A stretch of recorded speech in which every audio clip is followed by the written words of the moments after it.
உதயம் சவுத் நேர்காணலுக்கும் அன்பு வணக்கங்கள். இன்று நம்மோடு நேர்காணலில் பேசுவதற்காக அரசியல் விமர்சகர் திருமிகு நாஞ்சி சம்பத் அவர்கள் இணைந்திருக்கிறார். வாருங்கள், அவரோடு பேசலாம். சார் வணக்கம். வணக்கம் சார். நீங்க முன்னாடியே நம்ம ஊடகத்துல நேர்காணல் கொடுக்கும்போது காளியம்மாள் கட்சி விட்டு வெளியே போறாங்க அப்படின்னு நீங்க சொல்லியிருந்தீங்க. காளியம்மாள் அவர்களும் விலகி இருக்கிறாங்க. எப்படி பாக்குறீங்க இந்த விஷயத்த? காளியம்மாள் காலியாகி விட்டாள், சீமானை காலி செய்து விட்டாள். காளியம்மாள் அந்த ஒரு நாம் தமிழர் கட்சியில சீமானை தாண்டி ஒரு சுடர் விட்ட முகம். அந்த முகம் அங்கே இருக்க முடியாத அளவுக்கு அவர் ஒரு நெருக்கடியை சந்தித்தார். திட்டமிட்டு அவமானப்படுத்தப்பட்டார். காளியம்மாளினுடைய சுதந்திரத்திற்கு இவன் தடை விதித்தான். அவர்கள் கருத்து சொல்வதற்கோ ஒரு நிகழ்ச்சி நடத்துவதற்கோ சீமான் கட்டுப்பாடு விதித்தார். ஆகவே ஜனநாயக பண்பில்லாத ஒரு அரக்கனிடம் இருப்பதை விட ஏதோ நமக்கென்று விதிக்கப்பட்ட கடமை எதையாவது தமிழ்நாட்டுக்கு செய்யலாம் என்று காளியம்மாள் விலகிவிட்டார். காளியம்மாளை தமிழ்நாடு வரவேற்கிறது. காளியம்மாளுக்கு என்னுடைய வாழ்த்துக்கள். இப்போதாவது சட்டி சுட்டு ஞானம் வந்ததற்கு காளியம்மாளுக்கு என்னுடைய வாழ்த்துக்களை தெரிவித்துக் கொள்கிறேன். நேற்று நாம் தமிழர் கட்சியினுடைய சீமானுடைய வீட்டுல போலீசார் சம்மனை எழுதி ஒட்டுறாங்க. அந்த சம்மனை நாம் தமிழர் கட்சியினுடைய தம்பிகளே கிழிக்கிறாங்க. கிழிச்சதுக்கு பிறகு போலீஸ் சென்ற போது அவருடைய மெய்காப்பாளர்னு ஒருத்தர் ராணுவ வீரரா இருந்தாராமா. அவரை கைது செஞ்சிருக்கு போலீசார். அதை ஒரு பாசிச நடவடிக்கை அப்படிங்கிற மாதிரி நாம் தமிழர் கட்சியினர் சொல்றாங்க. எப்படி பாக்குறீங்க? இல்ல, ஒரு சம்மன் அந்த வீட்டுல யாருக்கு கொடுக்க வேண்டுமோ அவர் இல்லாத பட்சத்தில் அவருடைய மனைவி அதை வாங்காத நிலையில் ஒட்டிவிட்டு செல்வதுதான் காவல்துறையினுடைய வழக்கமான நடைமுறை. என் வீட்டிலே 53 முறை ஒட்டியிருக்காங்க. எந்த ஆட்சேபனையும் என் மனைவி தெரிவித்ததில்லை, என் பிள்ளைகளும் தெரிவித்ததில்லை. அவர்கள் கடமை செய்கிறார்கள் என்று அவர்கள் அமைதியாகத்தான் இருந்தார்கள். ஆனால் அந்த ஒட்டிய காவல்துறை கண் முன்னாலேயே அதை கிழித்து எறிகிறான் ஒரு தோல் நமைச்சல் எடுத்த பயல் என்றால் இது ஒரு அராஜக கூட்டம் என்பது இப்பொழுது அம்பலமாகிவிட்டது. இல்ல, கிழிச்சதுக்கு என்ன காரணம் சொல்றாங்கன்னா, அதாவது அவர் கையில கொண்டு கொடுத்துருக்கணுமா, சீமான் கையில கொண்டு சீமான் எங்க இருக்கான்னு அவருக்கு அங்க காவல்துறைக்கு அதான் வேலை. இவனை தேடி அவங்க தர்மபுரி போகணுமா? இவனை தேடி தர்மபுரிக்கு போனா அவன் தர்மபுரி தாண்டி வேற மாநிலத்துக்கு போயிட்டா என்ன செய்யறது? எங்கேயாவது கடல்ல விழுந்து செத்துட்டா என்ன பண்றது? அந்த வீட்டுலதான் விட்டணும். அதுதான் காவல்துறைக்கு இதுவரைக்கும் நடைமுறை. இவனுக்காக நடைமுறையை மாற்ற முடியாது. சீமான் இதை பத்தி என்ன சொல்றாரு அப்படின்னா, நான் வரேன்னு சொல்லிட்டேன், அப்புறம் திரும்ப நோட்டீஸ் விட்டுறது அந்த மாதிரி பண்ணீங்கன்னா இப்ப நான் வர முடியாது, என்ன பண்ணுவீங்க அப்படிங்கிற மாதிரி கேட்டாரு. அது இன்னைக்கு வாரேன்னு சொல்லியிருக்காரு, தெரியுமா உங்களுக்கு? இன்னைக்கு சொல்லியிருக்காரு 6 மணிக்கு வரேன்னு சொல்லியிருக்காரு. அப்போ வரேன்னு சொல்றாருன்னா இப்ப எதை நம்ம நம்புறது? ஒன்னும் பயந்துட்டாரா? பயந்துட்டாருங்கிறத விட பைத்தியம் பிடிச்சிடுச்சு. இப்போ நாம் தமிழர் கட்சியிலிருந்து தொடர்ச்சியாக நிர்வாகிகள் வெளியேற்றம் அப்படிங்கிறது தொடர்ச்சியா நடந்துட்டே இருக்குது. முக்கிய பேச்சாளராக இருந்த திருமதி காளியம்மாள் அவர்களும் விலகி இருக்கிறாங்க. ஒருங்கிணைப்பாளராக இந்த ஜெகதீச பாண்டியன் வெளியே இருக்கிறாரு. இப்ப கூட ஒருத்தர் வெளியே இருக்கிறாரு. ஒவ்வொருத்தரா வெளியேறிட்டே இருக்கிறாங்க. என்ன ஆக போகுது? ஏன் நாம் தமிழர் கட்சி இப்படி இருக்குதுன்னு நினைக்கிறீங்க? ஜனநாயக பண்பில்ல, தாந்தோண்டித்தனம், தடித்த வார்த்தைகள், அரசியல்ல எந்த அறத்தையும் பின்பற்றல. ஒரு விமர்சனம் என்கிற பெயரால் இந்த நாட்டில் எதிரி என்று அவரே வருவித்துக் கொண்டு அவர்கள் மீது ஒரு தாக்குதல் நடத்துவது, திராவிடம் போலி என்று சொல்லி உறக்க கத்துவது, தமிழ் தேசியம் என்று சொல்லி தப்பாட்டம் ஆடி பிழைப்பு நடத்துவது, இப்படி முன்னுக்கு பின் முரணாக ஒவ்வொரு நாளும் பேசிக் கொண்டிருக்கிற இந்த முட்டாளை நம்பி எப்படி பயணம் செய்ய முடியும் என்று அந்த கட்சியில இருக்கிற தொண்டர்களை நாஞ்சில் சம்பத் மதிக்கிற இருக்க முடியாத ஒரு நெருக்கடிக்கு ஆளானதற்கு பிறகு நம்முடைய இருப்புக்கே இங்க உத்தரவாதம் இல்லைன்னு அவங்க வெளியேறிட்டாங்க. இன்னும் தொடர்ந்து வெளியேறுவார்கள். 2026 தேர்தலை சந்திக்கிற பொழுது தமிழ்நாட்டு அரசியல்ல சீமான் அம்மனமாக காட்சியளிப்பார். விஜயலட்சுமி அவர்கள் பல புதிய ஆதாரங்களை வெளியிட்டு இருக்கிறாங்க. நேற்று கூட காணொலி பதவியேற்றம் செஞ்சிருக்கிறாங்க. அதாவது காணொலியில என்ன சொல்றாங்க அப்படின்னா, சீமான் என்கிட்ட கெஞ்சுறாரு, இந்த காம்ப்ரமைஸ்ல போய்க்கலாம் அப்படின்ற மாதிரி சொல்றாரு. இன்னொரு பக்கம் பிரஸ் மீட்ல என்ன சொல்றாருன்னா, நான் எதையும் சந்திக்கிறதுக்கு நான் தயாரா இருக்கிறேன், நான் தான் வழக்கவே போட சொன்னேன் அப்படின்னு ஒரு வீராவசமா பேசுறாரு. இதுல சீமானுடைய போக்குல எதை நம்ம நம்புறது, இதை நம்புறது, இல்ல அதை நம்புறது? இல்ல 7 முறை கருத்தரிப்பு செய்வதற்கு வற்புறுத்தி இருக்கிறார். அப்ப 7 முறை கருத்தரிப்பு செய்ய வேண்டிய நிலைமைக்கு அந்த தங்கை ஆட்பட்டாள் என்றால் எத்தனை முறை இவன் வல்லுறவு கொண்டிருப்பான் என்பதை நீங்களே கணக்கிட்டு பார்க்க வேண்டும்.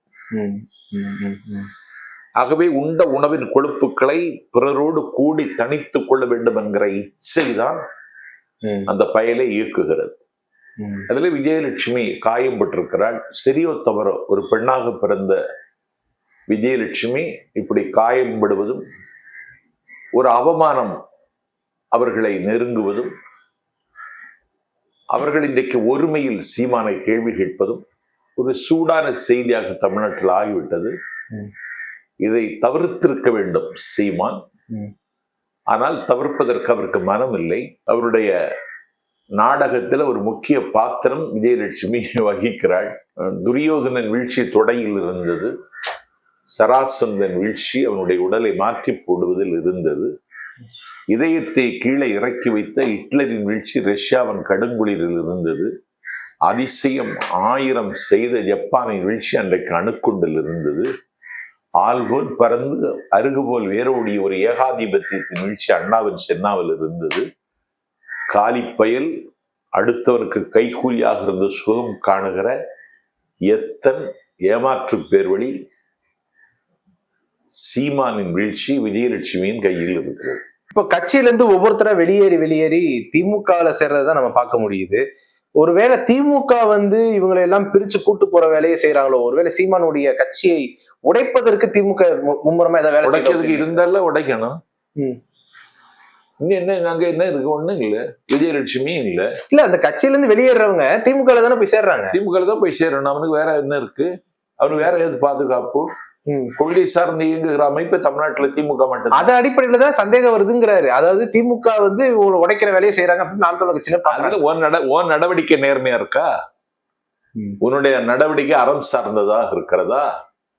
நீ குறைந்தபட்சம் அவங்களை மதிக்கவாவது செய்கிறாயா? ஒண்ணுமே இல்லையே. திமுக மதிக்கிறது, கொண்டாடுகிறது. அந்த கட்சியில போய் சேர்ந்த நண்பர் வழக்கறிஞர் ராஜீவ் காந்தியை இன்னைக்கு மாணவரணியினுடைய தலைவராக முடிசூட்டி பார்க்கிறது. அந்த கட்சியில அண்ணன் ஸ்டாலினை நம்பி போனவர்களுக்கெல்லாம் அவர் வாழ்வு கொடுத்திருக்கிறார்.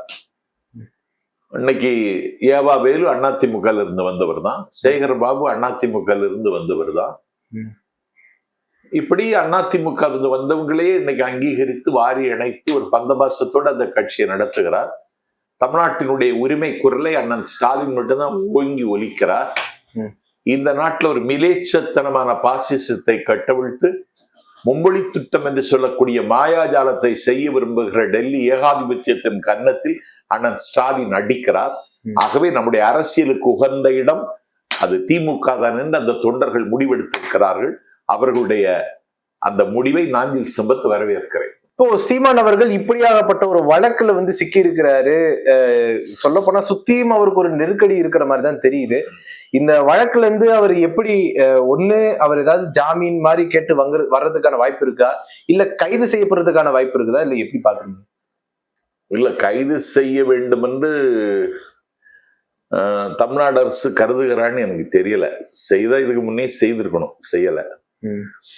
ஒரு குற்றம் சுமந்தப்பட்டவர் நீதிமன்றத்துல ஜாமீன் கேட்பதற்கு இருக்கிற உரிமையை நான் மறுக்கவும் முடியாது, மறுக்கவும் கூடாது. அதனால பந்து இப்பொழுது சீமான் மைதானத்தில் கிடக்கிறது. இவன் பந்தை உதைக்கிறானா உருட்டுகிறானா என்பது அவருடைய நடவடிக்கை போக போகத்தான் தெரிந்து கொள்ள முடியும். கட்சியிலிருந்து நிறைய பேர் விலகி போயிட்டாங்க. அதுவே ஒரு மிகப்பெரிய நெருக்கடியா பார்க்க முடியுது. இப்போ இதன் அடிப்படையில 2026 தேர்தல் வந்து கொண்டிருக்கிறது.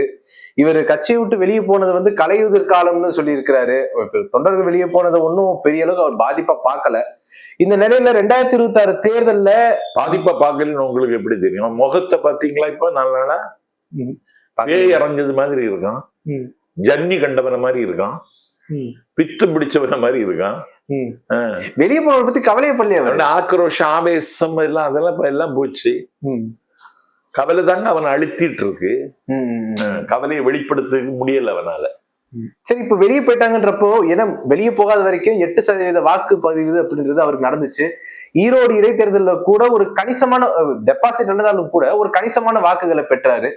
இனிமே வரக்கூடிய தேர்தல் அவருக்கு எப்படி இருக்கும்? இவனுக்கு கிடைத்த வாக்கு, ஈரோட்ல கிடைத்த வாக்கு இவனுக்கு கிடைத்த வாக்கு அப்படித்தானே சொல்றாங்க. 24,000 வாக்கு அப்படின்னு. இல்ல தம்பி. அப்ப பிஜேபி எங்க ஓட்டு போட்டான்? ஏடிஎம்கே எங்க ஓட்டு போட்டான்? திமுகவை பிடிக்காதவங்க எங்க ஓட்டு போட்டாங்க? இவனுக்கு போட்டாங்க. இவனுக்கு அழக கண்டோ, இவனுக்கு ஆற்றலை கண்டோ, இவனுக்கு பராக்கிரமத்தை கண்டோ, இவனுடைய படையை கண்டோ ஒன்றும் போடல. திமுகவை பிடிக்காதவங்க எல்லா தொகுதியிலும் கொஞ்சம் பேர் இருப்பாங்க, அவங்க போட்டாங்க, அவ்வளவுதான். சீமானு கூட ஓட்டு கிடையாது. அப்ப 2026 தேர்தல்ல எப்படி ஒரு வாக்குப்பதிவை அவர் பெறுவாரு? ஏன்னா 3வது பெரிய கட்சின்னு அவங்க பேர் வாங்கிட்டாங்க. அப்படி இருக்கையில இந்த 2026 தேர்தல் எப்படி எதிர்கொள்ள போறாங்கன்னு நினைக்கிறீங்க? 2026 கட்சியே இருக்காது. கட்சிக்கு அதுக்கு முன்னாடி ஈமச்சடங்கு நடந்துடும். இறுதி ஊர்வலத்தை எங்க வைக்கணும்னு அவன் தான் முடிவு பண்ணணும். உங்களுடைய நேரத்தை ஒதுக்கி எங்களோட கருத்துல பந்தமைக்கு நன்றி.